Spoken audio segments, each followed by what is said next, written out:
परळी, बीड आणि नगरकरांचं स्वप्न आज प्रत्यक्षामध्ये येत आहे. नगर आणि बीड या रेल्वेचा आज शुभारंभ होत आहे मुख्यमंत्र्यांच्या हस्ते.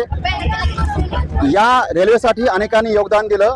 यामध्ये स्वर्गीय केशरराव क्षीरसागर असतील, गोपीनाथरावजी मुंडे साहेब असतील, अमोल भैया गलधर असतील, या सर्वांनी यामध्ये योगदान दिलं.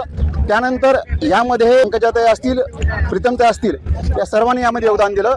आणि खरं म्हणजे आज ही रेल्वे आज बीडमध्ये दाखल झाली आहे. आपल्यासोबत काही स्थानिक बीडकर आहेत ज्यांच्या आपण प्रतिक्रिया घेऊयात की त्यांचं म्हणणं काय आहे, त्यांना कसं वाटतंय. भैया कसं वाटतंय आज स्वप्नातली रेल्वे आज बीडमध्ये येत आहे. आज खरोखरच संपूर्ण बीडकरांच्या वतीनं मी एक सांगतो की पूर्ण एक आनंद व्यक्त करता येतोय आम्हाला. कारण बीडचं जे स्वप्न होतं रेल्वेचं हे भरपूर म्हणजे वर्षापासून रखडलेलं होतं. रेल्वेच नव्हती बीडला. स्वतंत्र काळापासून एक मागासलेला जिल्हा या फक्त रेल्वेच्या बाबतीमध्ये होता, तर ते स्वप्न आता पूर्ण होत आलेलं आहे आणि एक आनंद पूर्ण बीडकरांना एक झालेला आहे. कोणत्याही रेल्वेच्या स्टेशनला एक नाव असतं, तर या रेल्वेसाठी कोणतं नाव वाटतंय. आता ह्या रेल्वे स्टेशनला आता बऱ्याचशा लोकांनी म्हणजे लोकप्रतिनिधी जे आहेत त्यांनी सहकार्य केलेलं आहे. जसं मुंडे साहेब असतील, पंकजाताई, प्रीतमताई, अशा बऱ्याचशा लोकांनी झटलेलं आहे याच्यासाठी. पण आता एक समजाच्या वतीने एक सुरुवातीपासून मुंडे साहेबांचं बी एक स्वप्न होतं किंवा रेल्वे बीडला आणायची. प्रथमतः एक त्यांनाच योगदान दिलं जाईल जे सत्य आहे ते. त्याला काय वाटतंय आज रेल्वे बीडमध्ये आलेले आहे. चांगलं वाटतंय. तर मला तर म्हणजे रेल्वे पुढे आणली हाच प्रश्न बरं काय वाटतं रेल्वे बीडमध्ये आलेले तर त्याचा आनंद कसा वाटतो. आनंद चांगला वाटतोय.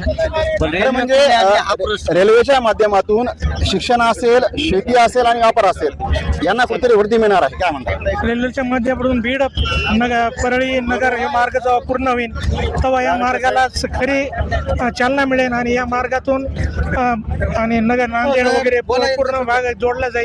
आणि ह्याचं श्रेय या सर्व संघटनेचे पदाधिकारी ज्यांनी हे 20 वर्ष लढा संपूर्ण महाराष्ट्रामध्ये चालू ठेवला.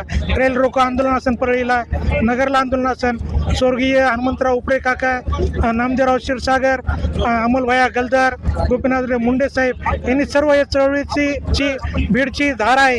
यांनी सर्व आणि निधीसाठी पंकजताई मुंडे यांनी भरपूर सहकार्य केलं. प्रीतमताई मुंडे आणि या महाराष्ट्रातून आणि केंद्रातून हा निधी प्राप्त झाला.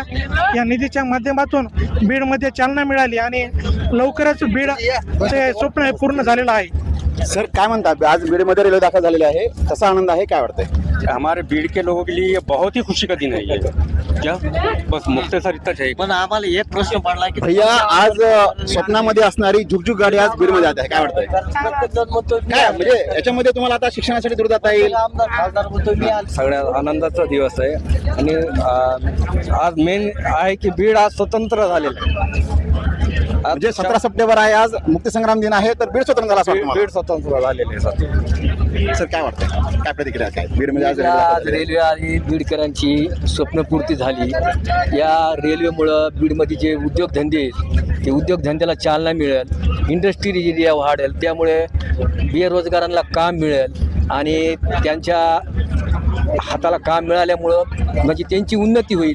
त्याचबरोबर त्याच्यासाठी बीड जिल्हा जे ऊस कामगार म्हणून म्हणजे मानला जातो, कामगाराचा जिल्हा, ते ठपका पुसून निघन असं मला वाटतं. आणि ह्या रेल्वे स्टेशनला बीड रेल्वे स्टेशन असंच नाव द्यावं. कोणत्याही नेत्याला किंवा कोणत्याही ह्याला श्रेय नको, कारण सगळ्याचं श्रेय त्याच्यामध्ये आलेलं आहे. म्हणजे सर्वांच्या प्रतिक्रिया आहेत की यामध्ये श्रेय कोण एकाचं नाहीये, तर सर्वांचं श्रेय आहे. त्यामध्ये विलासराव देशमुख पासून असेल ते प्रीतमताईपर्यंत सर्वांचं श्रेय आहे. त्यामुळे कोणा एकाचं नाव न देता बीडला बीड रेल्वे असंच नाव द्यावं आणि याच रेल्वेच्या माध्यमातून शिक्षण, शेती आणि व्यापार यांची वृद्धी होणार आहे. कॅमेरामॅन अमोलसह अतुल्य महाराष्ट्रासाठी नितीन ढाकणे, बीड.